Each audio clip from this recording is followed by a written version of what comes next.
여러분 안녕하십니까? 이번 시간에는 대북 제재의 놀라운 희소식, 다시 말하면 대북 제재로 비롯되는 북한에서의 희소식들을 여러분들에게 하나하나 설명을 해드리도록 하겠습니다. 그 희소식이 과연 무엇일까요? 그 소식은 자유아시아방송이 소상하게 전했습니다. 북한의 무역회사들 대북 제재와 코로나 위기로 해체 위기에 있다. 다시 말하면 외화를 벌어들이려면 이 북한 무역회사들이 제일 많이 쓰고 있는 게 상선들 아니겠습니까? 저는 북한의 선박들이 대북 제재와 코로나 위기로 지금 파철 덩어리로 변하고 있으며, 또한 북한 방송은 북한군 외화벌이 기관 상급 책임자, 상급 기관 상관들을 사살하고 본인도 극단적인 선택을 했다. 다시 말하면 1만 달러를 횡령했다는 의심을 받고 있는 외화벌이 일꾼, 잘 나가는 외화벌이 일꾼이 모함을 씌운 자기 상사들을 이 권총으로 쏴 죽이고 본인도 극단적인 선택을 했다. 10,000달러 때문에 서너 명의 장교들이 그 자리에서 목숨을 잃었다라는 소식입니다. 그 소식의 본질은 무엇이냐? 바로 트럼프 행정부의 대북 제재가 옳았다는 반증이 되겠습니다. 정성산TV 좋아요, 구독, 알림은 큰 힘이 되겠습니다.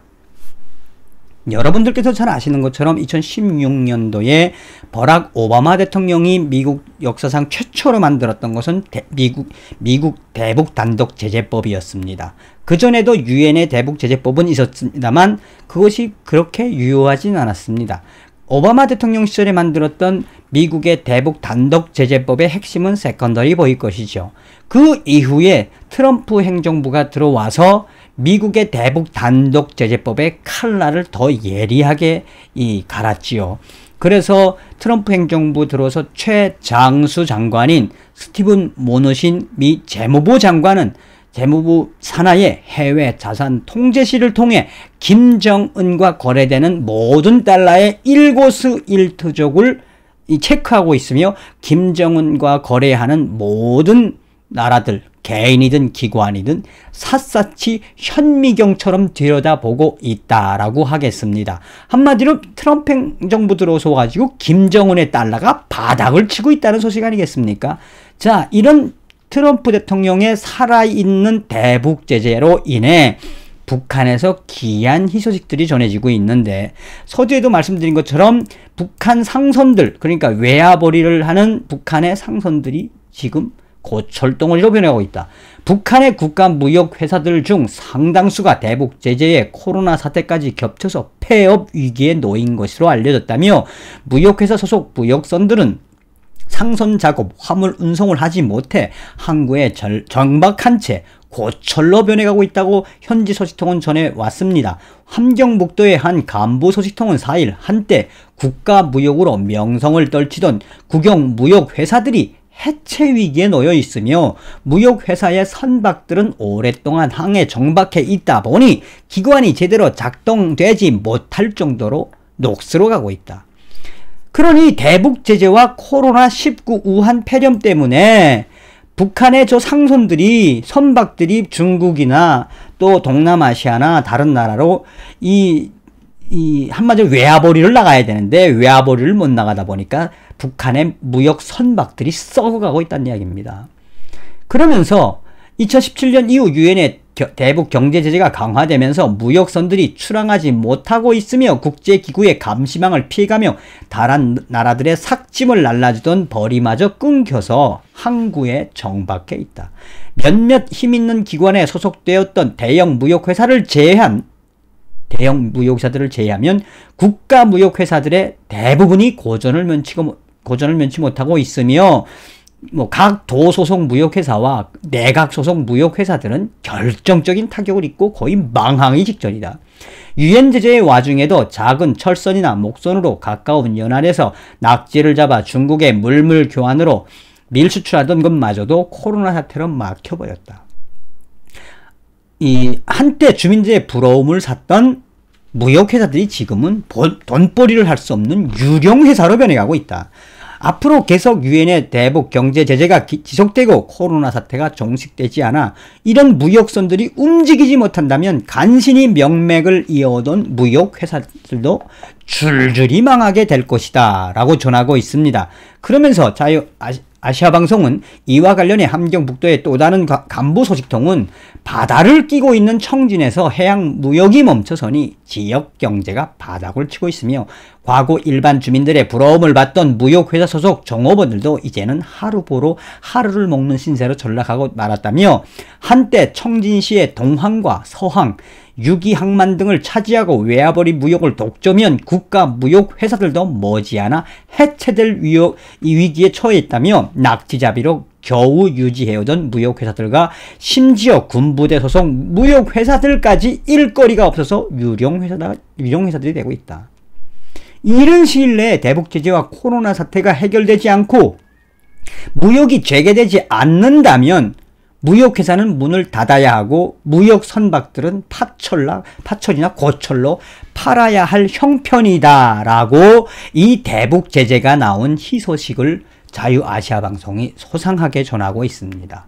그러니 그 대북 제재 속에 무역을 하던 무역선들이 아예 항구에 갇혀서 파철로 썩어가고 있고 무역회사들은 점점점 유령회사들로 망해가고 있다는 그 북한의 민낯이다 하겠습니다. 자, 그런데 이런 북한의 대북 제재 속에 희귀한 현상들도 좀 나타났는데 북한 방송은 단독으로 북한군 외화벌이 기관 책임자 상급기관 상관들을 그러니까 외화벌이 상급기관 상관들을 사살을 하고 본인도 극단적인 선택을 했다라는 제목의 기사에서 유엔과 미국의 대북 제재로 인해 극심한 달러 고갈을 겪고 있는 북한군 외화벌이 기관에서 대형 사고가 터져 향후 조사가 주목된다라고 밝히고 있습니다. 북한군 외화벌이 기관의 내부 소식통은 10월 1일 추석 명절에 외화벌이 상급기관 상관들을 무더기로 사살한 사건이 터졌다며 10월 4일 자유북한방송에 전해왔다라고 전하고 있습니다. 양강도 주재 북한군 군수동원 총국 외화벌이 기관과 금은산 총국에서 중국과 러시아를 상대로 외화벌이를 하던 북한군 중좌 출신의 최모 씨가 당 자금으로 상납될 예정이던 1만 달러를 횡령 혐의를 받고 조사를 받고 있는 와중에 이 최모 중자는 아무리 본인이 횡령한 것이 아니라고 해도 상급기관 외화벌이 간부들이 강력하게 범인이라고 밀거를 한 상태라 만약 유죄가 인정되면 출당 및 강제 제대, 외화벌이 왁구, 허가서가 취소되고 감옥살이까지 해야 한다라고 전하고 있습니다. 최모 중자는 그는 조사기간에 하루의 시간을 주면 범인을 밝혀내고 만약 밝혀내지 못하면 1만 달러의 2배를 갚겠다는 각서를 쓰고 풀려났다라고 전하고 있습니다. 최모 중자는 그날 바로 본인의 권총과 수류탄 한 발을 챙겨 상급기관인 군수동원 총국 간부의 집에 찾아갔다라고 전하고 있습니다. 작정을 한 거죠. 이제 모함에 걸렸으니까.